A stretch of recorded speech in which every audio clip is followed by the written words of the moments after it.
Hi friends, it's Carl here again with another edition of Calm Survival, and today we're looking at flashlights. Basically, this is going to be a big series where I break down my method for choosing a flashlight. There's a lot of really good information out there, and so if you have a specific activity that you are looking for a flashlight for, then you can definitely look to those resources. However, I've also found that there's a lot of buying advice that comes from a very limited perspective.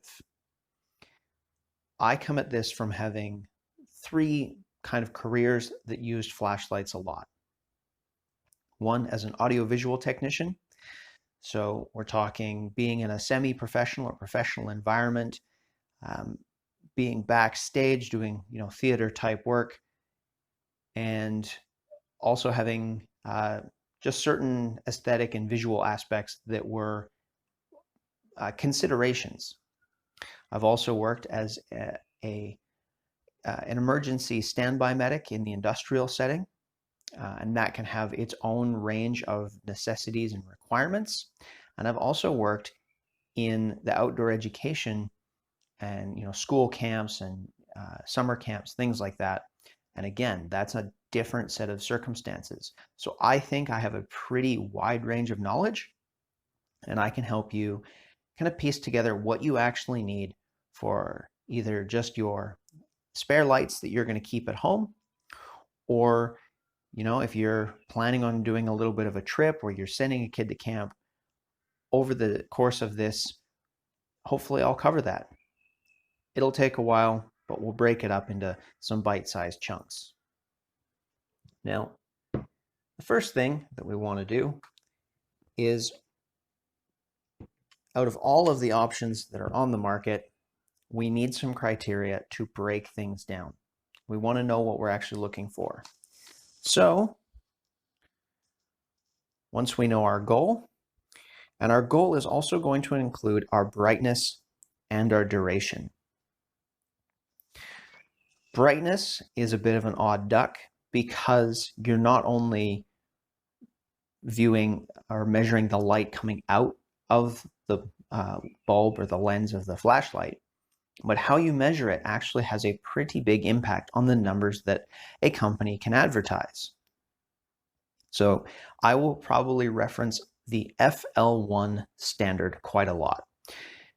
It's a voluntary set of measurement standards, but it means that if a company is saying they're using the FL1 standard, you can be pretty certain that you can compare two lights apples to apples. It becomes very difficult when you're comparing two lights and one is using one set of standards and the other company is using a different one. It can be extremely misleading. But to give you a bit of a breakdown, most lights, especially these days with LEDs, are listed in lumens. And so the light output of the light is basically, you need to have enough light, but you don't want too much. Because one, that's capacity you're carrying that you're not needing, but also it's going to be potentially, hard on your eyes. It's going to be tiring. It's going to be blinding. So in general, if you're doing something where you're working with your, at hand's distance, very close to you, and you're in the dark, 10 lumens is a reasonable amount of light. Often lights will have what they call a moon mode, which can be 8 or as low as 4 or 5. And that's if you're looking at something up close and you don't want a huge amount of extra light, which is going to spoil your ability to see in the dark.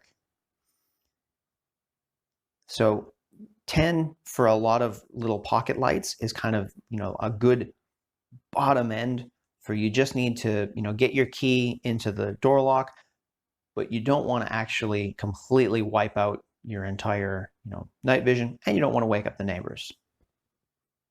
In around the 20 lumen mark is where you'll be able to see what's around your feet pretty well. Now, this is all based on kind of my estimations. I have reasonably good night vision, So you may find, especially if you're a little older, or if you have certain medical conditions, that you want a bit more light. That's totally fine. Find a light where you can kind of gauge the output from, and then decide, hey, I want to go higher or I want to go lower. 50 is a good range for walking. Okay, again, we don't want too much light. All of those reflections coming back at us can get tiring, but for a general purpose, just in kind of the medium distance, 50 is good for walking. 100 is good for identifying smaller things at sort of a medium distance. And by medium, I'm meaning, 25 meters or so.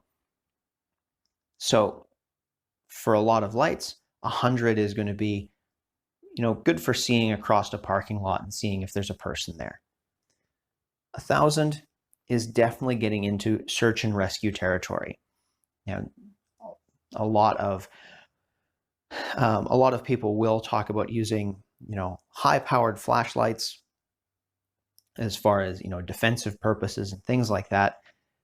I'm not going to cover that. It's kind of own specialized topic. There are certain cases where more light is better and you want to light up the room. Or if, I've done a couple of simulated, search and rescue nighttime things, and you can see a lot with 1,000 lumens. But that's going to give you an idea, hopefully, of when somebody's marketing to you, what are you actually looking at? What are they trying to sell you? Now, in all of this, we also need to think about our duration. If I'm pumping out 1,000 lumens, but I can only do that for 20 seconds, is that really all that useful? And do I need a flashlight that's going to last for 150 hours if it's really just going to live on my keychain and I need it for a few minutes every few days? That's something that we'll have to balance out. If you're used to using the flash on your cell phone every time you need a flashlight, once you start carrying a flashlight, I think you'll find that you use a light more often as soon as it's quicker and more convenient. So that will play into it, but that's part of the learning experience.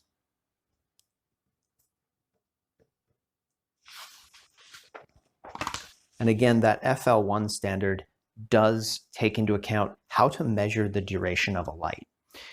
You can put any number you want. If, theoretically, if there's still light coming out of the bulb, it's still on, but obviously that's not terribly useful. Then we're going to cover some further details as we go. We're going to kind of build ourselves a little bit of a map. So we're going to talk about some batteries, some form factors, and some features. And basically what I hope to do over the course of this is share all of the things that I've learned so that you have a better basis for what you're actually going to go buy. Well, guys, I'll catch you on the next one. I've been Carl. This is Calm Survival. We'll see you around.